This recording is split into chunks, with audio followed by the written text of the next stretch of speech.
Ça veut dire que si je prends cette pyramide des normes, on a donné une valeur constitutionnelle à d'autres textes et donc à d'autres normes en fait,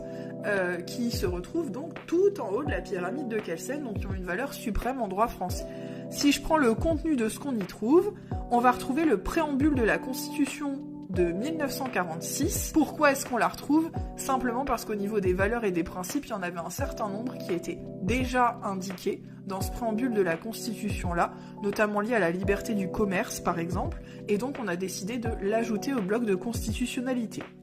On y retrouve aussi, et c'est pas très surprenant si vous avez bien suivi ce que je viens de vous dire, la Déclaration des droits de l'homme et du citoyen de 1789, donc au moment de la Révolution française, où vous avez donc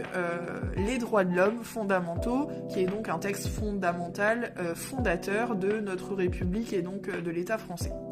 Ont été rajoutés à ça la Charte de l'environnement, qui date de 2004. Donc là, finalement, vous vous rendez compte, le document est beaucoup plus récent, et par rapport à son contenu, bah oui, ça paraît logique, puisqu'en fait, on est sur des enjeux contemporains, donc on a rajouté un volet environnemental